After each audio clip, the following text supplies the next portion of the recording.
감사합니다. 수요일 저녁 시간 또 토요일 오후 시간에 또 바쁜 가운데에서도 이 영상을 통하여 또 그리고 이곳에 나와서 직접 강의를 듣는 우리 모든 성도들, 하나님께서 이 시간 함께 하시고 성령께서 주관하여 주셔서 이 말씀을 잘 깨닫고 또 교회가 어떤 곳인지, 우리 동산교회가 어떤 방향으로 성장해 나가야 될지 함께 배우는 귀한 시간 되게 하여 주옵소서. 성령께서 함께 해주실 줄 믿사오며 예수님의 이름으로 기도하옵나이다. 아멘.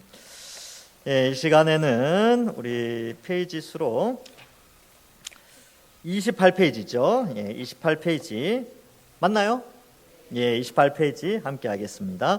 이 책이요, 세 가지가 버전이 세 가지예요. 제가 가지고 있는데 요거 전에 게 있고요, 제가 가지고 있는 게 있고 여러분들이 가지고 있는 게 있는데 토시가 가끔씩 다를 때가 있을 거예요, 제가 읽는 거랑. 그러면 제가 중간 개정판이기 때문에 좀 그렇다. 그러나 내용의 차이는 전혀 없습니다. 토시가 약간 바뀌는 그런 게 있으니까 제가 읽을 때 혹시 조금 다르게 읽더라도 양해를 부탁드리겠습니다.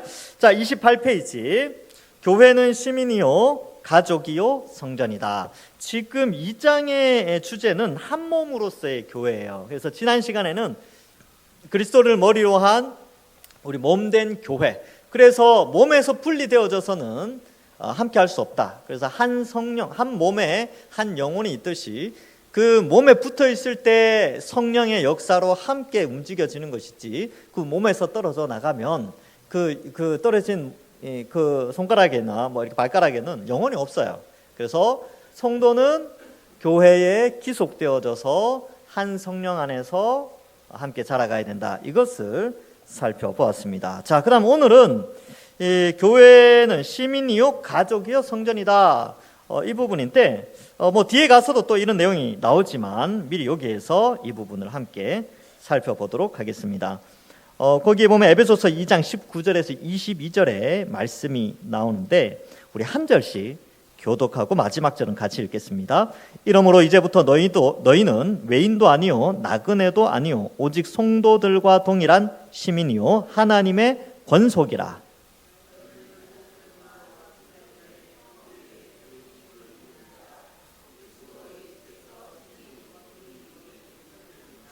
그 안에서 건물마다 서로 연결하여 주 안에서 성전이 되어 가고 너희도 성령 안에서 하나님이 거하실 처소가 되기 위하여 그리스도 예수 안에서 함께 지어져 가느니라. 아멘. 여기에 여러분 9절에 보면 이 교회를 어떻게 표현하느냐라고 했을 때 19절에 시민 있죠. 시민의 밑줄 그으시고 그 뒤에 권속이라는 단어가 나옵니다. 권속에도 줄을 그으시고 21절에 보시면 성전이라는 단어가 나오죠. 거기도 줄을 그으시면 됩니다. 그래서 교회는 하나님의 시민, 또 권속이 뭐냐 하면 좀 옛날 말인데 가족, 뭐 친척 이런 뜻이에요. 가족 개념이 강합니다. 그 다음에 성전.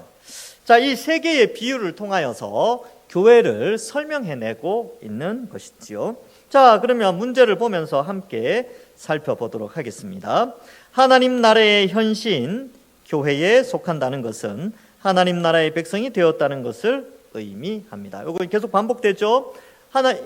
이 미래에 임할 하나님 나라라고 생각을 했는데 이미 이 땅에 예수 그리스도를 통해서 하나님 나라가 이미 임하였어요. 그 임했다라는 나타내는 증거가 어디 있느냐? 교회를 통하여서 나타났다는 것을 알려주고 있는 것이죠. 교회는 하나님 나라가 아니에요. 그러나 하나님 나라가 이 땅에 임했다라는 증거로 교회가 등장하게 된 것이죠. 그래서 이 교회는 앞으로 우리가 완성될 하나님 나라의 속성들까지도 이 교회 안에서 발견할 수가 있어요. 그래서 우리 다 한 몸으로서 또 한 가족으로서 하나님 앞으로 완성될 하나님 나라에서 누리게 될 행복들을 이 땅에서 미리 조금 맛보는 것이 이 교회 공동체죠. 자, 신자는 하나님이 다스리시는 복된 나라의 시민권자로서 어떤 권리를 누리는지 아래 글을 참고해서 말해 봅시다. 이렇게 되어 있는데 여기 보면 시민이요라고 되어 있잖아요. 19절 A 해가지고 시민이라고 되어 있는데 시민권자. 오늘날의 우리랑 좀 달라요. 오늘날에 여러분은 대한민국 국민으로서 이제 그런 게 있죠, 그죠?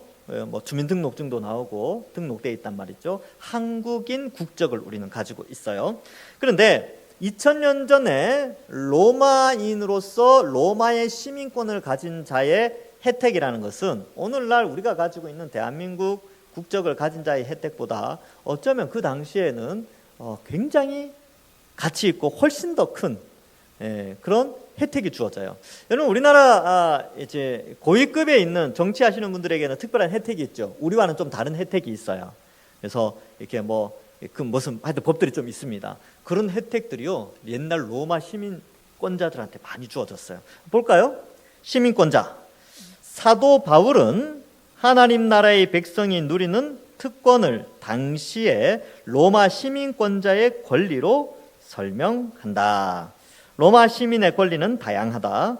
공직에 출마하거나 투표를 할 수 있었으며 법적 계약을 체결하거나 자산을 소유할 수 있었다. 왜냐하면 당시에 노예제도가 있었기 때문에 노예들은 이런 게 불가능했어요. 그러나 시민권자는 가능했고, 또 당시의 신분제 아래에서 이 투표권 혹은 공직 출마 이런 것들도 상당히 제한되어졌는데, 이러한 시민권자들은 이 모든 혜택을 가지고 소유할 수 있는 그 혜택도 주어졌죠. 세금에서도 여러 혜택을 받았으며 재판에 기소를 당하더라도 자신을 변호하거나 상소할 수 있었다.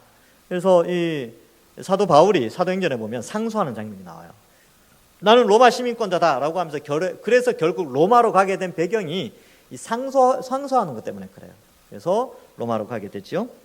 자, 자신을 변호하거나 상소할 수 있다. 로마 시민은 고문할 수 없었으며 채찍질하거나 사형에 처할 수 없었다. 단 반역죄는 제외가 됩니다. 그래서 기독교인들이 로마 시민권자가 있어도 황제를 주라고 고백하지 않고 황제의 주대심을 고백하지 않으면 반역죄로 많이 죽었죠. 반역죄는 죄다. 다른 도시 국가로 이주하더라도 그 시민권을 유지할 수 있었다. 로마 시민권자인 사도 바울은 복음을 전할 때 이런 특권을 활용하기도 했다. 이 모든 것을 잘 알고 있는 사람들에게 사도 바울은 하나님 나라의 시민인 신자의 특권이 중요한 단어입니다. 특권을 로마 시민권으로 비유하여 설명하고 있다.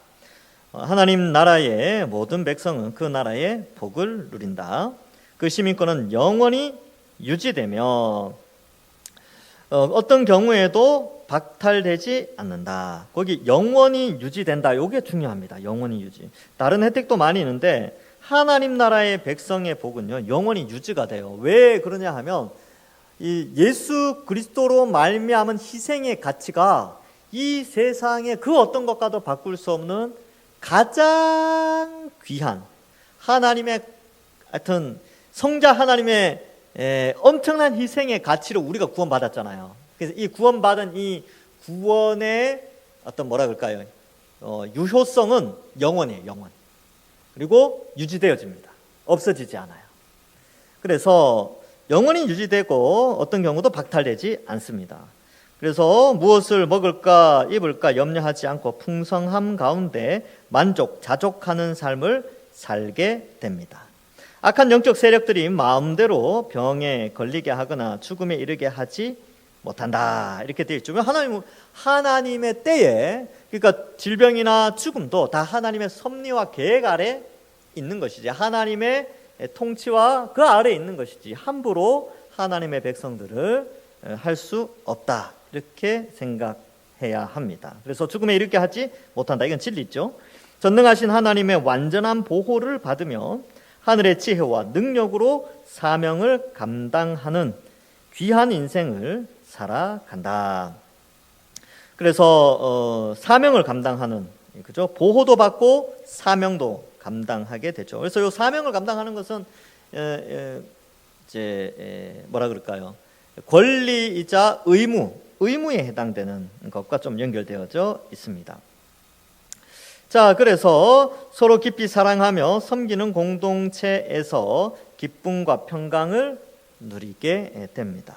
주님이 재림하시고 하나님 나라가 완성되면 지금 누리는 이 모든 것이 완전해질 것입니다. 이렇게 되어져 있죠.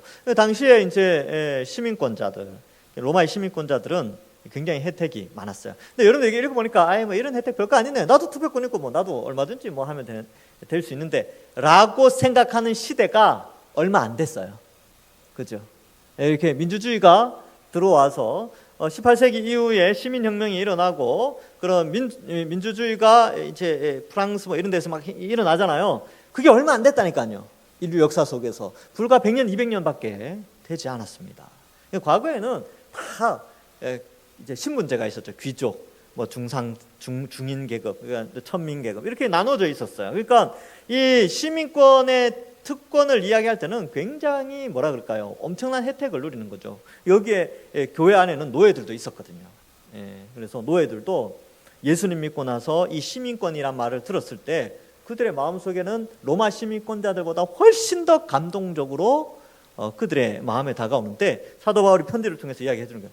너희는 동일한 시민이다. 이 표현을 쓰면서 로마 시민권자들에게는 감동이 좀 덜할 수도 있겠지만 노예들이나 시민권이 없던 사람들에게는 이러한 표현들이 굉장히 큰 혜택을 줍니다. 큰 축복을 주죠. 그럼 여러분들에게 이런 거죠. 여러분 하나님 나라에 요즘 뭐 국회의원 선거하니까 여러분은 하나님 나라에 국회의원의 특권이 주어져 있습니다. 이러면 왠지 어때요? 내가 그 정도인가? 막 이렇게 생각하잖아요. 그죠? 여러분들은 하나님 나라에 뭐 시민권자로 뭐 이렇게 있습니다. 이건 그 감동이 별로 없는데 하나님 나라에서 엄청난 혜택, 그런 혜택이 주어져 있습니다. 그러면 감동을 하죠. 자, 그러면 여기에서 답을 어떻게 썼냐면 문제가 뭐냐 하면 이 방금 읽은 글을 참고해서 하나님 나라의 시민권자로 어떤 권리를 누릴 수 있는 것인지 한번 생각해 봅시다. 이렇게 되어 있죠. 거기에 보면 여러분 방금 읽었던 글 28페이지 그 작은 글씨의 셋째 줄에 보면 자산을 소유할 수 있었다 이렇게 되어 있잖아요. 여러분 천국에서 자산을 소유할 수 있습니다. 이 표현이 좀 이상하긴 한데 이 성경에는 우리가 상속물을 받는다, 기업을 받는다 뭐 이런 표현들이 나와요. 그래서 천국의 일부를 받는 것이 아니라 모든 천국의 혜택을 우리에게 다 허락해 주십니다. 그래서 첫 번째 굳이 쓰라면 저는 그렇게 쓰겠어요. 소유함, 소유. 첫 번째 소유를 쓰시면 됩니다. 그래서 이제 우리에겐 소유의 혜택이 있고요. 그 다음에 형벌에서 면책되어지는 게 있습니다. 거기 보면 뭐 그런 게 나오죠. 기소를 당하더라도 변호할 수 있죠. 그리고 시민은 고문할 수 없으며 채찍질하거나 사형에 처할 수 없었다. 이런 표현들이 나오고 있습니다. 그러니까 얼마나 좋아요. 그렇죠? 자, 그래서 이러한 것들이 좀 있고요. 이 화면을 좀 바꿔주시겠어요? 바뀌었죠? 자, 그래서 첫 번째는 소유예요, 소유. 소유가 우리에게 주어지지요. 자, 그 다음에 두 번째로는 면책이 주어집니다. 면책. 그럼 여기 보면 그렇게 나오잖아요. 뭐 그죠? 채찍질, 사형에서 면책 받을 수 있죠. 면책. 그다음 세 번째가 아까 제가 중요하다고 그랬던 거 유지. 시민권에 대한 유지, 영원한 거예요. 그러니까 로마 시민권자들이 그 시민권이 박탈될 수도 있었을 텐데 하나님 나라의 시민권은 영원히 유지가 됩니다. 그래서 이 유지되는 특권은 뭐냐 하면 자녀로서 하나님을 아버지로 부르는 자녀로서 그 다음에 하나님 나라의 백성으로서 영원한 유지, 이게 영원성이 영원히. 자, 그래서 이게 왜 영원히 유지되냐? 아까 말씀드렸죠. 예수님의 십자가 희생 때문에 그렇습니다. 그래서 이 희생이 너무나 크기 때문에 누구도 그 어떤 세력도 취소시키거나 이 하나님의 자녀와 백성된 것을 박탈시킬 수 있는 능력을 가진 자는 아무도 없어요. 아무도. 그리고 하나님은 그의 생명책에 이름을 쓴 사람들은 끝까지 책임지시고 보호해 주시는 것이죠. 그 다음에 무엇을 먹을까 무엇을 입을까 염려하지 않습니다. 그래서 만족을 주세요. 만족. 그래서 하나님 나라의 백성은요 만족을 주십니다. 특권 있죠. 여러분 천국에서 이 땅에서는 완벽한 만족은 없어요. 우리 연약한 육체를 가지고 있고 이 육체는 죄성도 있고 늘 부족에 대한 그런 게 있어요. 음식이든 뭐 물이든 또 뭐 어떤 외적인 환경인 이런 것들에 완벽하게 만족할 수 있는 세상은 아니에요. 그러나 하나님 나라에서는 100% 만족. 그러면 이미 임한 하나님 나라의 백성으로서 우리는 100% 만족할 수 없지만 현재에 있어서 자족할 수 있는 은혜를 주십니다. 자족. 이 자족의 은혜를 더하여 주시지요. 그래서 이러한 것들도 이미 임한 하나님 나라의 천국 백성들이 누리는 축복에 해당되고요. 그 다음에 하나님의 보호가 있어요. 여기 보면 뭐 그런 내용들이 나왔죠. 밑에서 5째 줄, 악한 영적 세력들이 마음대로 병에 걸리게 하거나 죽음에 이르게 하지 못한다. 전능하신 하나님의 완전한 보호를 받으며, 이렇게 되어 있어요. 완전한 보호죠. 이것도 완전해요. 완전성. 이 땅에서 하나님이 완전하게 보호하시지만 나중에 임할 하나님 나라에서는 완전한 보호죠. 왜냐하면 죄와 사탄, 뭐 귀신들 다 불못에 던져지기 때문에 악인들도 다 그렇게 되지요. 그 다음에 사명. 이 땅에서 우리에게 주어진 사명이 있죠. 복음 전하는 사명. 그 다음에 또 뭐가 있습니까? 밑에서 3째 줄, 서로 깊이 사랑하며 섬기는 공동체에서 기쁨과 평강을 누린다. 그래서 이 특권이 뭐가 있냐면요, 공동체의 특권이 있어요. 그래서 이 하나님 나라의 시민으로서 누리는 특권이 이렇게 많은데 이 공동체의 축복이 굉장히 또 큽니다. 교회죠, 교회. 이 교회를 통하여서 어때요? 기쁨과 평강, 그리고 깊이 사랑함, 이런 것들을 미리 조금, 하나님 나라에서는 완벽하지만 이 땅에서 교회에서 미리 조금 맛보며 살아갈 수가 있습니다. 그래서 교인들, 우리 동산교회 교인들 전체가 다 모였을 때는 잘 모를 수 있는데, 그래서 구역이 중요한 거예요. 구역 식구들끼리는 이런 기쁨과 사랑을 함께 나누고 슬픔도 나누면서 위로하고, 그게 참 중요합니다. 그래서 소그룹이 굉장히 중요해요. 제가 아이들 다 케어 못합니다. 그러나 그 소그룹에 있는 교사와 아이들 사이에서는 그런 교감과 사랑과 기쁨, 이런 공동체로서의 그런 걸 누리게 되는 것이지요. 화면을 바꿔주시면 되겠습니다. 자, 2번에 보시면 이렇게 되어져 있죠. 우리는 하나님 나라의 동일한 특권을 지닌 하나님의 백성일 뿐만 아니라 하나님의 가족이기도 합니다. 이제 시민에 대해서 살펴봤고, 두 번째로는 가족이다. 19절 끝부분에 하나님의 권속이라고 되어 있는데, 우리 모두가 가족이라고 믿고 행할 때 교회 생활은 어떠해야 하겠습니까? 우리가 다 가족이에요. 가족이면 교회 생활이 어떠해야 됩니까? 네, 기쁜 일이 있을 때 축하해 주면 돼요. 여기 써놓으세요. 기쁜 일, 축하. 슬픈 일이 있을 때는 위로해 주면 돼요. 가족이니까.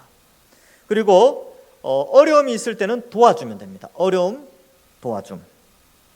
그리고 기도해 줌. 뭐 이런 것들이 있지요. 그리고 가족으로서 가장 또 중요한 특징 가운데 하나는 공유입니다. 공유가 있어요. 그래서 여러분, 우리가 여러분들이 교회 공동체를 위해서 헌금을 내거나 아니면 뭐 이렇게 수고하고 봉사하는 것은요, 우리 모두가 한 가족으로서 서로 공유하는 부분이에요. 여러분들의 사역도, 여러분들이 일하는 것도 바로 교회를 올바르게 세우기 위한 공유의 과정 가운데 있는 것입니다. 함께 하는 것이죠. 그래서 예를 들어서 이제 청소를 한다. 그러면 같이 깨끗한 환경을 누리기 위한 섬김으로써 그 공유하기 위해서 그 봉사하는 거죠. 식당에서 일을 한다. 그러면 같이 배부르기 위해서, 공유하기 위해서 그렇게 또 하는 거죠. 이러한 것들이 다 가족이기 때문에 가능한 것입니다. 그리고 가족들은 또 어려울 때 어때요? 서로 돕잖아요. 그렇죠? 형편이 괜찮은, 이제 저도 그런 경험이 있는데, 누나들이 제가 이제 있을 때 한 번씩 용돈 줄 때도 있어요. 예전에, 지금 말고, 옛날에 그렇게 하는 거죠. 공유죠, 공유. 고생한 거는 누나가 일 열심히 해가지고 막 땀 흘려가면서 일을 해서 막 스트레스 받아서 일했는데, 그걸 월급을 받는데 저한테 용돈을 딱 주는 거죠. 그게 공유예요. 왜냐면 가족이니까. 옆집 아저씨 하나, 옆집에 있는 내 친구들한테는 안 줘요. 가족이 아니니까. 근데 가족이니까 공유를 한단 말이죠. 그래서 여러분들도 마찬가지입니다. 우리는 한 가족이기 때문에 서로 돕고 하는 거죠. 우리 교회도 그래서 우리 교회 안에 서로 돕고 또 이렇게 보살피고 그러한 것들이 있죠. 가족이니까 그렇습니다. 근데 가족에게 있어서 최고로 안 좋은 게 하나가 있는데 이건 없어져야 돼. 가족에서 뭐가 없어져야 되냐면 무관심. 예, 그래서 무관심은 사라져야 돼요. 그래서 서로에게 모두를 다 관심 있게 볼 수는 없지만 적어도 자기 소그룹, 그 속한 구역 안에서는 서로 관심을 좀 가질 필요가 있습니다. 그래서 지난주에 안 보였다. 그러면 구역 식구들이 꼭 구역장만 할 필요가 없어요. 구역 식구들이 오늘은 누가 안 보이네 하고 이제 안부 전화도 묻고 그렇게 하면 되는 겁니다. 관심이 있어야 되죠. 예. 그리고 또 없어야 될 거는 질투, 시기. 이것도 없어야 돼요. 여러분 가족들끼리 시기 질투하는 거 맞습니까? 어릴 때는 가능하죠. 어릴 때 아이들 그렇죠. 사탕 큰 거 이제 큰 사탕 작은 사탕 있는데 뭐 형에게 큰 사탕 주면 동생이 시기 질투하잖아요. 어린 아이니까. 어른이 되면 그런 게 아니에요. 서로 함께 축복해 주죠. 저는 이제 형제들이 많아서 우리 형제들이 뭐가 잘 됐다. 뭐가 이렇게 뭐 했고 뭐가 이렇게 잘 되어졌다. 그럼 제가 기뻐요. 너무 기쁩니다. 저희 형님이 잘 되는 게 저는 기쁨이고 저희 누님들이 잘 되는 게 기쁨이에요. 그리고 여러분들이 잘 되는 게 제 기쁨입니다. 진짜로. 그래서 저는 마음껏 시간이 많이 없어서 그렇지 축복할 수 있으면 최대한 축복을 합니다. 바로 그러한 것이 가족이죠. 그래서 가족은 질투하지 않는다. 오히려 축복하는 것이 가족이죠. 물론 열거할 수 있는 것들이 많이 있지만 교회 생활 가운데 이러한 것들이 함께 일어나야 됩니다. 그러니까 여러분들 옆에 누가 뭐 김 집사님, 최 집사님이 이렇게 잘 됐다더라. 이렇게 더 건강해졌다. 자식이 잘 됐다더라. 집이 이렇게 더 좋아졌다더라. 수입이 많아졌더라. 그러면 축복해 주십시오. 질투하지 마시고. 예. 그렇게 축복해 주면요. 그 복이 자기에게도 돌아옵니다. 예. 하나님께서는 다 우리를 보고 계시거든요. 그래서 그렇게 축복하는 것이 가족이고요. 어려운 일 당하지 않습니까? 위로해 주십시오. 자기 마음 아픈 것처럼 그렇게 위로하고 가슴 아파 해주는 것이죠. 그래 위로해 주면요 위로 받는다니까요. 진짜로. 어려움 당해보신 분 아시잖아요. 힘든데 옆에 와서 누가 너무 힘들지 같이 기도해 줄게. 그러면 진짜 위로가 된다니까요. 그게 가족이죠. 가족. 그래서 교회는 가족 공동체다. 여러분 또 가족은요 이렇게 굳이 쓰지 않는데 갈등이 있어도 빨리 풀어요. 가족은 싸워도 금방 풉니다. 그래서 물론 그런 경우는 거의 없지만 보통 정상적인 가족이라면 형제간에 싸우더라도요 부모님 얼굴 봐서 또 빨리 화해하고 또 부모님이 야 밥 같이 먹자 같이 놀자 하면 금방 또 풀리는 것이 그게 가족이죠. 교회 공동체도 마찬가지예요. 빨리빨리 푸셔야 돼요. 빨리빨리 푸시고 여러분들 혹시 저한테 섭섭한 거 있으십니까? 빨리 좀 풀어주시면 감사하겠습니다. 저도 특별한 거 없어요. 저는 없습니다. 여러분 다 우리 가족이고, 그러니까. 그래서 가족끼리는 이러한 특징이 있다. 자, 3번. 교회는 하나님이 거하시는 성전으로 비유되기도 합니다. 아래의 빈칸을 채우며 교회가 어떤 의미에서 성전인지를 설명해 보십시오. 그 20절에 보면은 그렇게 되어 있죠. 20절에 터는 누구라고 되어 있습니까? 20절. 그 왼쪽 위에 에베소서 2장 20절. 너희는 사도들과 선지자들의 터 위에 되어 있는데 그러면 터는 뭐예요? 사도들과 선지자들이겠죠. 옆에 갈로 치고 거기 써놓으세요. 빈칸에 사도, 선지자 갈로 열고 성경 이렇게 쓰시면 돼요. 여러분 선지자들과 사도들이 성경을 썼어요. 구약의 선지자들이 구약 성경을 썼고요. 신약의 사도와 사도들에게 인정받은 필자들이 성경을 기록하였습니다. 그래서 사도와 선지자의 터, 말씀의 터 위에 교회가 세워져 있습니다. 자, 건물 비유에 모퉁이 돌이라고 되는데 20절 뒷부분에 보면 그리스도 예수께서 친히 모퉁이 돌이 되셨느니라. 그럼 모퉁이 돌은 그 옆에다 빈칸에 뭐라고 써야 되겠습니까? 그리스도 예수 이렇게 쓰시면 됩니다. 쓰면서 들으십시오. 왜 모퉁이 돌이냐면 모퉁이 돌 이 2장의 내용이 에베소서 2장의 내용이 뭐냐면 유대인하고 이방인들 사이에 에베소는 이방 도시인데 거기에 유대인과 이방인이 있었어요. 교회 안에. 이 사람들이 민족의 갈등이 있는 거죠. 그러니까 여러분 우리는 다 한국 사람이잖아요. 근데 여기에 이제 예를 들어서 중국 사람이 우리 교회 가는데 중국 사람이 한 30명 되고 일본 사람이 한 30명 되고 막 가까운 이웃이니까 그렇게 있다고 칩시다. 그러면 갈등이 있을 수도 있겠죠. 왜냐하면 민족성과 자란 환경도 다르고 배움도 다 다르고 언어도 조금씩 다르면서 막 그런 차이가 있단 말이죠. 그러니까 그러한데 예수님께서 모퉁이 돌이 딱 되셔서 한쪽 벽은 유대인, 한쪽 벽은 이방인으로 해서 모퉁이 돌로서 성전을 지어가는 거예요. 한 몸처럼. 그러니까 이렇게 생각하시면 돼요. 이쪽 벽이랑 모퉁이 돌에서 연결되어지죠. 그럼 남들이 보면 어때요? 한 건물이잖아요. 이렇게 설명하는 거죠. 그래서 예수님께서 유대인과 이방인을 연합하여서 한 건물로 지어가도록 하신다. 그러니까 우리는 교회 공동체 안에서 민족적 갈등이든 뭐 문화적 갈등이든 성별적 갈등이든 세대 간의 갈등이든 정치적 갈등이든 경제적 갈등이든 이 모든 갈등을 극복할 수 있는 그 중심에 예수 그리스도가 있다는 거예요. 예수님께로 돌아가면 모든 문제가 해결되어진다. 자, 모퉁이 돌이고 건물이라고 되어 있죠. 건물로 지어져 가지요. 21절에 보면 그 안에서 건물마다라고 되어 있는데 사실은 이 건물은 성전입니다. 성전. 이 건물로 지어져 가는 것이죠. 자, 그래서 뭐 이렇게 생각하시면 돼요. 비유적으로 여러분 한 사람 한 사람이 벽돌 한 장이라고 생각해 보십시오. 한 장 한 장이 쌓여서 건물이 되어져 가죠. 그래서 벽과 벽을 연결하는 중심에는 예수님이 계시고 각 이제 건물이 지어져 가는데 이 비유를 요한계시록에서는 새 예루살렘 비유를 씁니다. 그리고 이 벽돌 한 장 한 장을 보석으로 표현해요. 뭐 녹보석, 홍보석, 뭐 그런 거 있잖아요. 루비 뭐 이런 거 막 나와요. 그래서 우리 한 사람 한 사람이 다 보석이고 서로 연합되어져서 성령이 서로 연결해서 새 예루살렘으로 우리를 지어져 가게 하십니다. 그래서 여러분 건물 짓다 보면 이게 벽돌과 벽돌을 연결하는 몰타르라는 게 있어요. 몰탈, 뭐 시멘트 이렇게 으깨가지고 그게 뭐냐면 벽돌과 벽돌 사이를 연결해 주는데 비유예요. 비유적으로 보면 이런 몰탈의 기능을 하시는 분이 성령 하나님, 우리를 하나로 엮어주는 거죠. 자, 거주자가 누구냐면 하나님이 거하세요. 22절에 보면 너희도 성령 안에서 하나님이 거하실 처소가 되기 위하여 그리스도 예수 안에서 함께 지어져 가느니라. 성령 안에서 이런 표현을 쓰고 하나님이 거하신다. 성부, 성자, 성령 하나님이 다 이제 여러 다른 성경들과 비교해 볼 때는 이제 성령 하나님 우리 속에 계세요.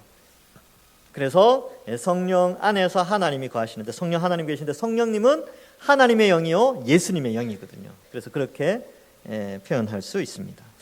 그리고 이제 참고적으로 베드로 전서에는 우리가 성전이면서도 신령한 제물을 드리는 제사장으로 우리를 묘사합니다.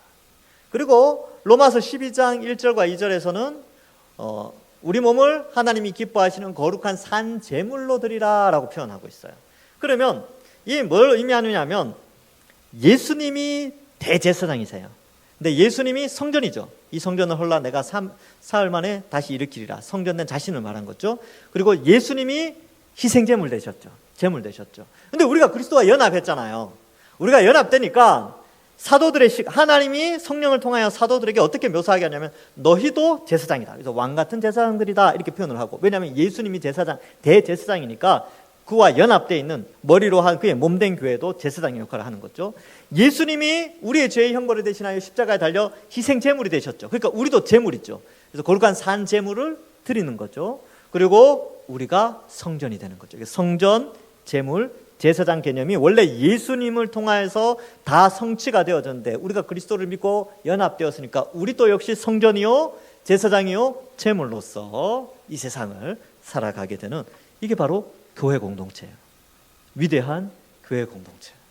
여러분들 핍박하면 예수님 핍박하는 겁니다. 맞죠? 그래서 부활하신 예수님이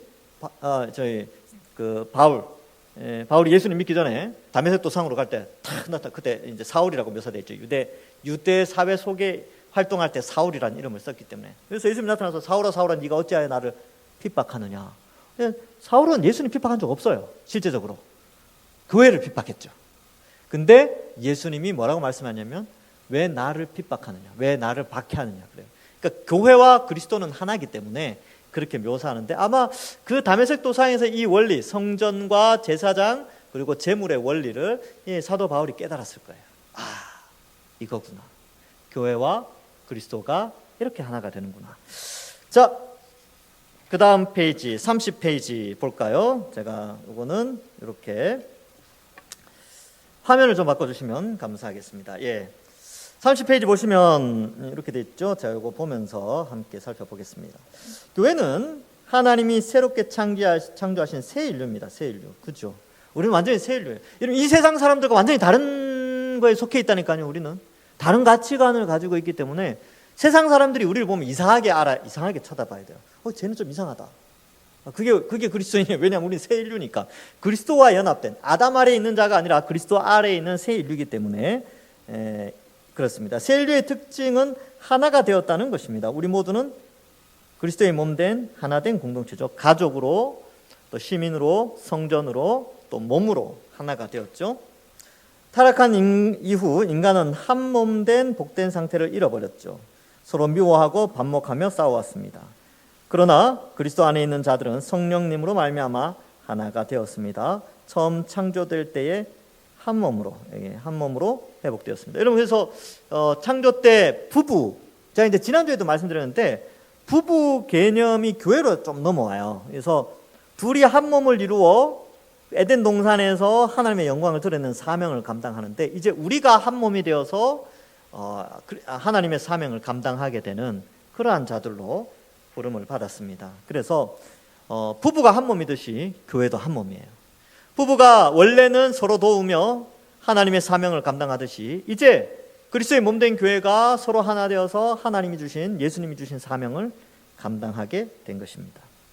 자, 이렇게 하나요 한 몸된 교회에 대해 좀 더 생생하고 구체적인 설명이 뒤이어 나옵니다. 바로 세 가지죠. 이거 외워두시면 좋습니다. 시민, 가족, 성전, 비유입니다. 교회가 타락하여 분열된 인간의 참상을 극복하고 하나 된 새로운 존재라면 분명 교회인 우리는 하나님 나라의 복을 동일하게 누리며 서로 가족이 되어 함께 살아갈 것입니다. 여기 이제 함께 살아간다. 이게 중요하죠.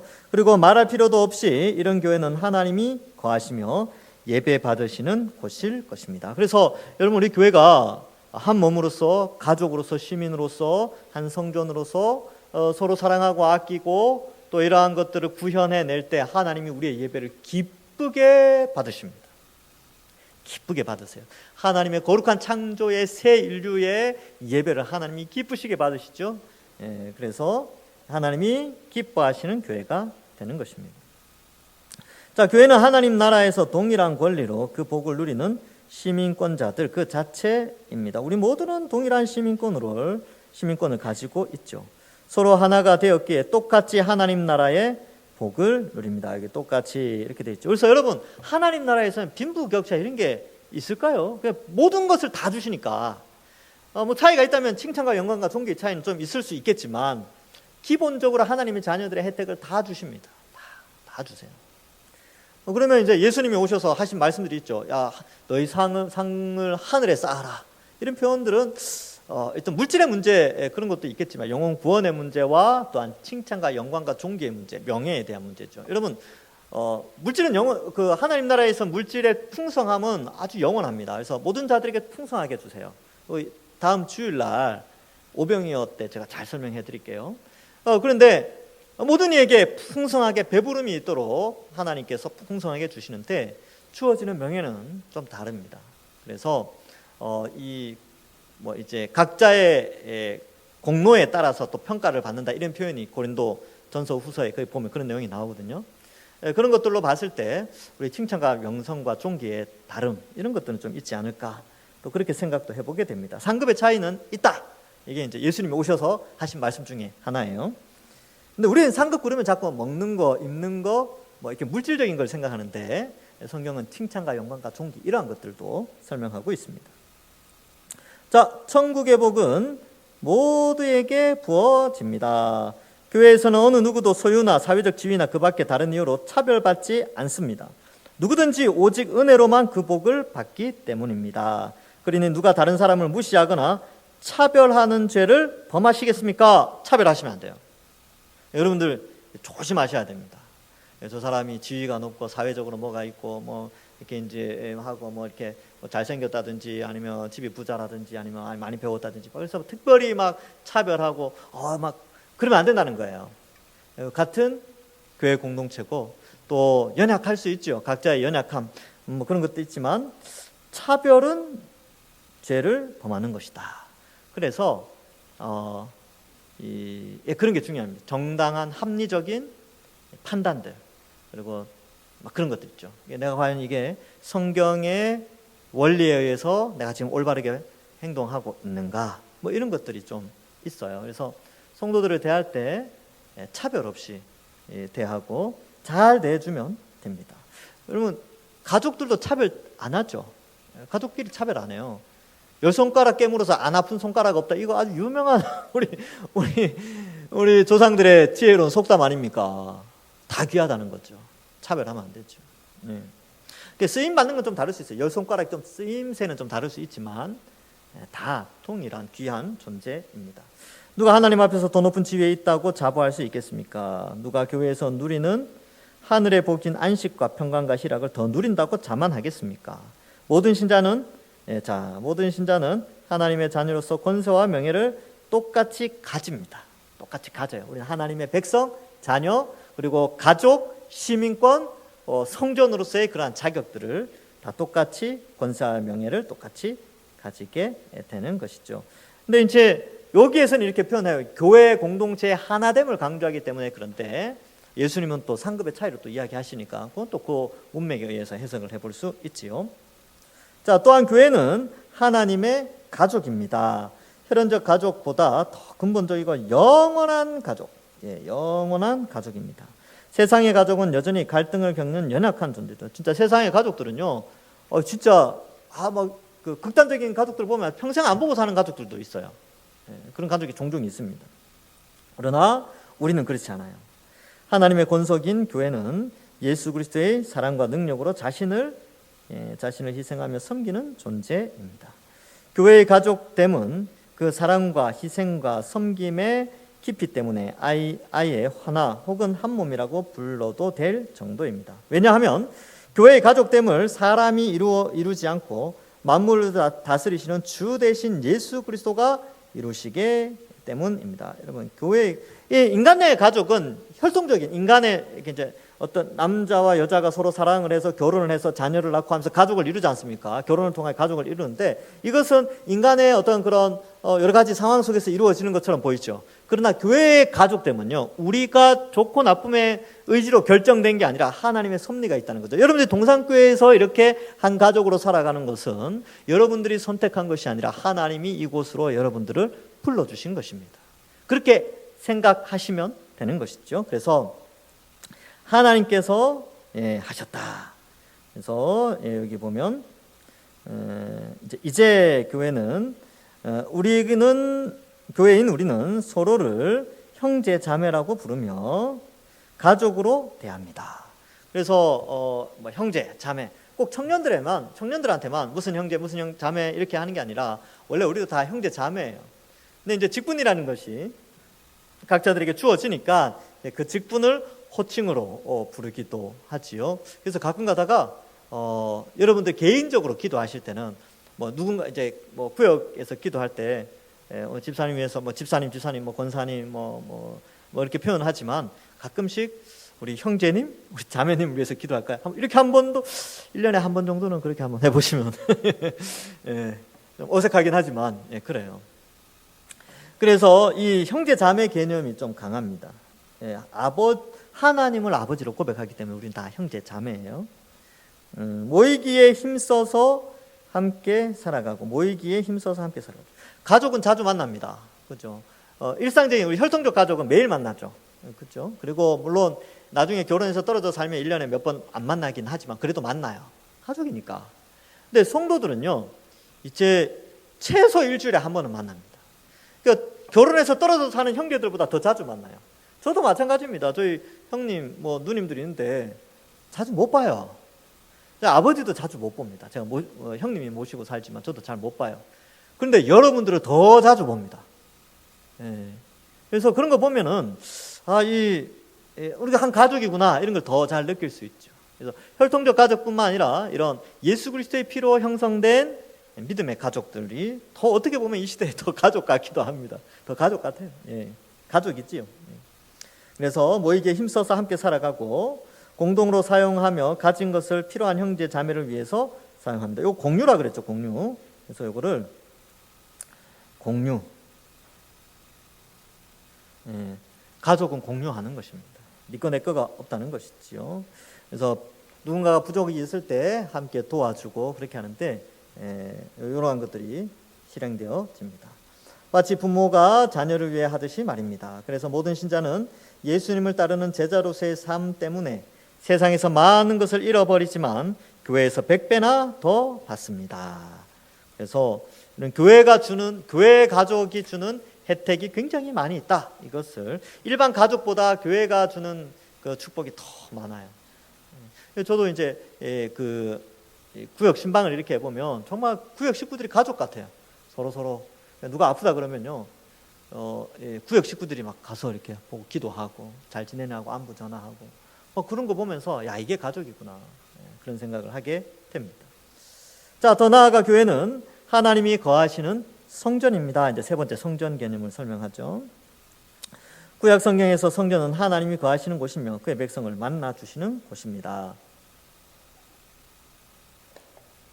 여기에서 이제 성전의 기능, 원래 여기는 간단하게 써놨는데 여러분들 좀 더 이해하기 편하라고 첫 번째 임재, 하나님의 임재.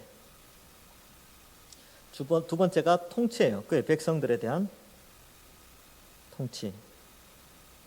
그 다음에 세 번째가 그의 백성들과의 교제. 교제 이렇게 했죠. 예, 교제. 그러니까 임하시고 다스리시고 교제하시는 이 장소가 성전이에요. 성전. 근데 그 건물 성전이 없어져 버리고 예수 그리스도를 중심으로 한 성령이 우리 속에 오셔서 우리를 성전 삼아 주셔서 성령이 임재하시고 성령이 말씀을 통해 통치하시고 성령이 또 우리와 교제하시고 있죠. 말씀을 통해서 기도를 통해서 우리와 교제하고 있습니다. 자, 그래서 그리스도를 모퉁이 돌로 하여 우리가 성전으로 지어져 가고 있지요. 오직 성전에서만 하나님 앞에 나아갈 수 있습니다. 하나님을 만나야 모든 은혜와 복을 누립니다. 그런데 오늘 본문에서 하나님의 은혜와 영광과 은혜로 가득 찬 성전이 바로 교회라고 선언합니다. 그래서 우리 개인 모두가 모여서 한 성전이에요. 이 건물은 예배당이라고 표현합니다. 근데 우리가 흔히 이제 관용적으로 성전에 나와서 예배드리게 해주셔서 감사합니다, 이렇게 이제 많이 기도를 하는데 표현 자체는 참 괜찮은 표현인데 원리를 따지면 맞지는 않아요. 성전에 나오는 게 우리 자체가 성전이고 예배당이죠. 예배하는 당, 예배하는 장소죠. 그래서 예배당에 나와서 이렇게 표현하는 게 정확한 표현이고요. 성전은 우리 한 사람 한 사람이 다 성전이에요. 그런 개념으로 이해하시면 되겠습니다. 그럼 뭐 기도할 때 성전에 나와서 잘못된 것입니까? 아니요, 괜찮아, 그렇게 쓰세요. 관용적으로 이때까지 써왔는데 또 하루아침에 어떻게 바꾸겠습니까? 그러나 원리는 알고 계시면 되겠습니다. 웬만하면 예배당으로 고쳐주시면, 건물 이야기할 때는 예배당으로 이야기해 주시면 감사하겠습니다. 교회당 이렇게 표현하기도 하고요. 자, 구약의 성전은 모형에 불과합니다. 이제 실제로 참된 성전이 나타난 것입니다. 새 예루살렘 성전, 바로 우리죠. 우리 한 사람 한 사람이 새 예루살렘 성전으로 지어져 가고 있고, 여러분 완공될 때가 있어요. 완공될 때 바로 하나님의 백성의 수가 차면 그때 완성되는 겁니다. 그리고 예수님이 이 땅에 오시게 됐죠. 그래서 새 예루살렘이 완공이 되어집니다. 자, 예수님은 자신을 성전이라고 선언하십니다. 그렇죠? 그리고 자신을 통해서만 하나님께 나와 예배드릴 수 있다고 말씀하셨습니다. 예수님이 십자가상에서 다 이루었다라고 외치셨을 때 지성소에 들어가는 길을 막고 있던 휘장이 위에서 아래로 찢어졌습니다. 왜 위에서 아래로 찢어졌냐라는 것을 강조하냐면, 사람이 찢으면 밑에서 찢어야 돼요. 근데 위에서 아래로 찢어졌죠. 그리고 이것은 실로 얼기설기 꿰맸기 때문에 인간의 힘으로는 찢을 수가 없어요. 그런데 이때 찢어진 것이죠.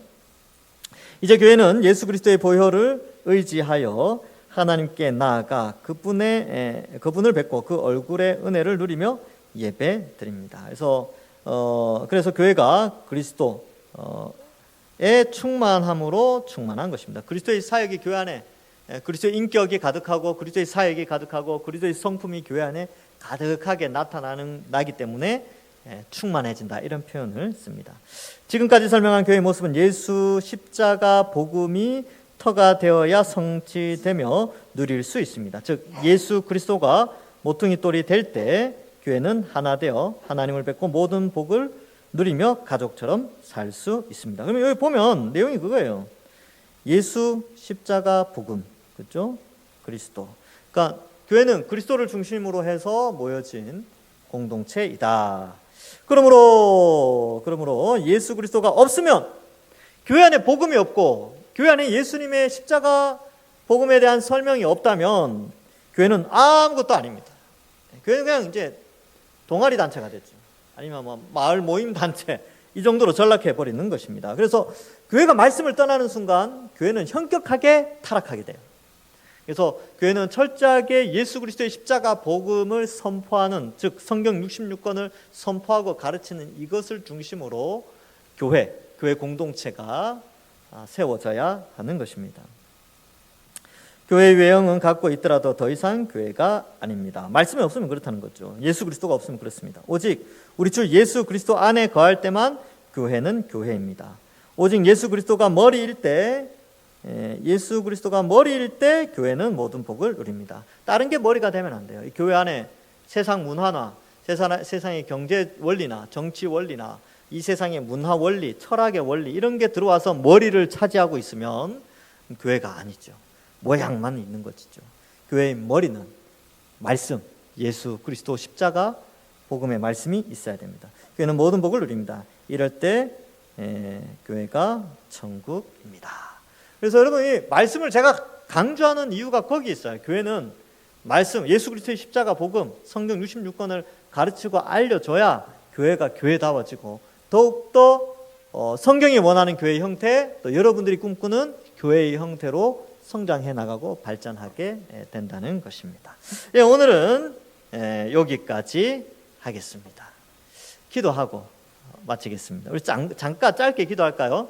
여러분, 우리 동산교회가 하나님의 시민으로서의 특권을 마음껏 누리는 그런 천국의 복을 미리 이 땅에서 조금 맛보는 그런 아름다운 교회, 하나님 나라의 현시로서의 교회의 역할을 잘 누릴 수 있도록 해달라고 기도하시고, 두 번째로 가족으로서 서로 사랑하고 축복하고 위로하고 격려하며 또 함께 나누는 그러한 가족 같은 교회 되게 해달라고, 세 번째 성전으로서 서로 잘 세워져 나가는 하나님의 임재와 통치와 교제가 있는 그런 우리 동산교회 되게 해달라고, 이 시간 우리 교회를 위하여서 함께 짧게 기도하고 제가 마친 기도 하겠습니다. 하나님 아버지, 은혜를 감사합니다. 우리를 택하시고 구원하여 주셔서 하나님 백성 삼아주시니 감사합니다. 하나님께서 선하신 길로 인도하여 주시고 하나님의 은혜 가운데 거하여 우리 동산교회가 하나님 나라의 시민으로서 또 가족으로서 또 성전으로서 이 역할들 잘 감당하며 살아가는 저희들 되게 하여 주시옵소서. 그리하여 하나님 나라의 완성될 하나님 나라에서 미리 맛볼 그 천국의 복락을 우리 교회 안에서 미리 맛보며 살아가는 저희들 되게 하시고, 아버지 하나님, 서로 뜨겁게 사랑하며 서로 이해하고 서로 존중해주고 서로 사랑하며 또 서로 위로하고 격려하며 힘을 북돋아주는 그런 아름다운 교회가 될 수 있도록 우리 동산교회 위에 축복하여 주시옵소서. 하나님, 이때까지 하나님께서 우리 교회를 잘 이끌어 오셨던 것처럼 이제 앞으로도 우리 동산교회가 더욱더 주님 오시는 날까지 성경적인 교회로, 하나님이 기뻐하시는 교회로 든든히 세워지는 그러한 우리 동산교회 모든 성도들 될 수 있도록 축복하여 주시옵소서. 하나님 감사합니다. 이 수요일 밤 시간에도 우리를 불러주시고 성경적 교회에 대해서 함께 생각해보고 배우는 시간을 가지게 하시니 감사합니다. 우리가 한 가족이요 또 성전이요 또 하나님 나라의 시민으로서 아름다운 모습으로 우리 동산교회가 성장해 나갈 수 있도록 축복하시고, 올해보다 내년보다 후내년, 5년 후, 10년 후 더욱더 하나님이 기뻐하시는 정말 성경적 교회로 세워지는 교회 되게 하여 주옵소서. 모든 영광을 하나님께 올려드리오며 돌아가는 발길도 지켜주실 줄 믿사옵고 예수님의 이름으로 기도하옵나이다. 아멘. 수고하셨습니다. 감사합니다.